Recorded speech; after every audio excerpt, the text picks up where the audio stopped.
Welcome to both my inaugural YouTube video and the first video in my entry to the Great Guitar Build-Off 2021 Scratch Build competition. And it is safe to say I am in a little over my head since I only have 6 to 8 months experience so far with working with guitars. But for today, the sun has gone down. My son has been put to bed twice now, so it's time to get started. My concept that I'm working on for this guitar is essentially what I tried to do with my first build. I had an Explorer kit that I wanted to do as kind of an homage to the Guitar Hero 2 Explorer controllers. These guys, as a matter of fact. And I loved building it, did some great stuff with it, and then when I finished, felt a great sense of satisfaction until the next morning. When I started looking at it thinking, oh my goodness, there are so many better things I could have done on parts of this, and I could do this. And so my plan is to try and do justice to the image I've got in my head for this homage to Guitar Hero, which is what got me started playing guitar in the first place over a decade ago now. So with that, let's get started. Okay, so I think step one, because I would like to make a template more or less. This was my original kit guitar. Not bad. My thought process is essentially that I want to make a routing template.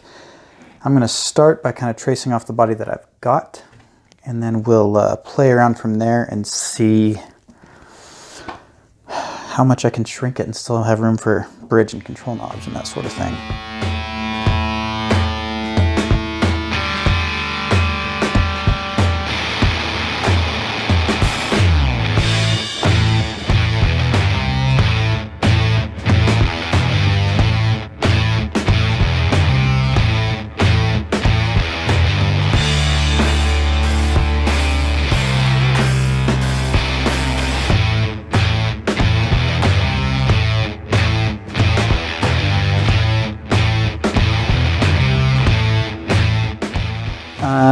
But yeah, we've got superimposed shapes for controller, actual Explorer, and we're going to see if we can kind of split the difference and see what size body that's going to give us first, and play around from that point with some ideas.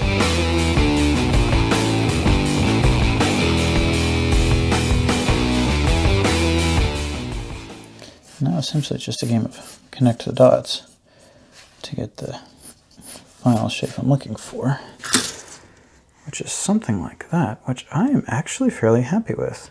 I may bring this into a sharper point, mostly just because I can, and because I feel like it'll give it a little better symmetry on the corners here, because those are a little more blunted. I feel like those should be a little sharper. But other than that, we are off to a good start. Let me do some line cleaning up, and we'll be right back.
are back for day 2.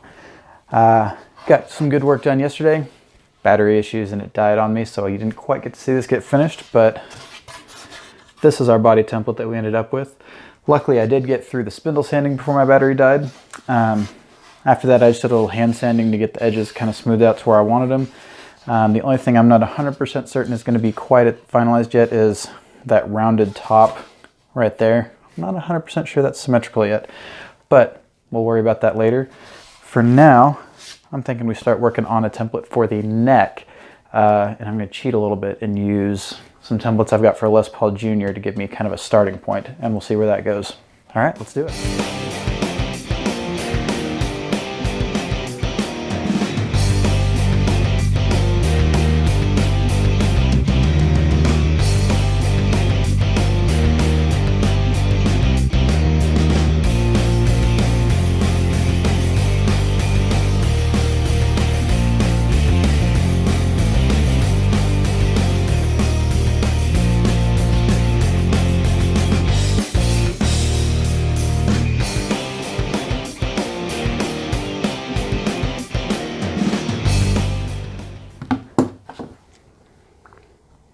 So that much of the neck we're keeping and adding a little bit longer there besides. I'm not going to even try and do that math, but I will extend those lines. I'm just going to cheat when my fretboard template gets, or my Gibson scale length fret template gets here, and just use that to mark off exactly how far I need to go. But I can get a pretty good approximation.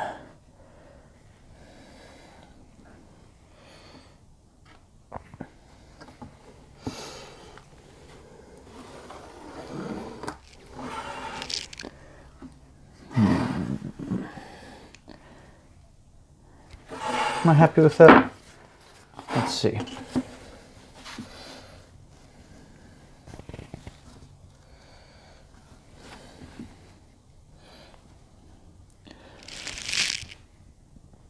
As a matter of fact, I'm very happy with that, because that line is more accurate than the one I drew by tracing. So we got that. What we really need to fix is this headstock and make it more explorer-y. I say more explorer-y and not just explorer type, because this thing does not have a brake angle. It looks much more like a Fender style flat neck, which drops down. Although granted, the back has kind of a volute thing going on that just makes the neck kind of whole zigzag instead of get shallower. But I'm sure as heck not going to have a headstock that's as thick as my neck is. That would just be insanity. What I am thinking of doing is putting a volute on just for fun and giving it that flat neck and seeing how that plays. Which means, of course, that things are going to get interesting. I would really like, before I finalize my neck break angle and all that jazz, to have my bridge and my tuners here so that I can play with them for sure. But in the meantime, I'm hoping I didn't draw that too close to the edge for this headstock to actually lay on it. I guess really I could just flip it over, because this part's symmetrical either way, so if I trace that thing face down, I should be fine. And trace is a relative term here, because my guitar that has that headstock still has tuners on it. So we'll see what happens. All right, let's get to that.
Well, I think it's safe to say I am significantly dustier than I was when I came out to the garage earlier, but we have ourselves a headstock shape, which when paired roughly with our body means we've got a guitar. Get that in frame. Yeah. And despite the fact that we scaled down a few things, I think that actually looks pretty darn good. And I think having it scaled down like that actually does make it feel very controller-y, especially with the sharper angles on the headstock that the controller has. Yeah, and we're going to do some fun things with the body when we get there, doing some, well, we're planning on doing some silly things to try and mimic that controller even more. We'll see how effective that is as we go. But I think for now, I'm pretty happy with this. Yes, again, this is backwards. That's the side I care about. It was just easier to trace on the other side. I do have the nut slot roughly marked out on there and roughly the tuner holes, but again, we're going to wait until I get the tuner pegs I'm going to use in to make sure that that's what I want to play with as far as spacing. If I need to, I do have a little room up here where I can push them closer to the edge of the headstock. I would prefer not to, but we'll see how it goes. And I did leave myself a considerable chunk of space past what my template for that Les Paul Jr. had, since it only gets to 21 frets. And I'm thinking probably stretching that out to 24 just so I can hide my body joint, my neck joint to body joint a little bit better, because I really don't want a pick guard. The controller doesn't have one. It is a tiny faux pick guard, but not around the neck cavity.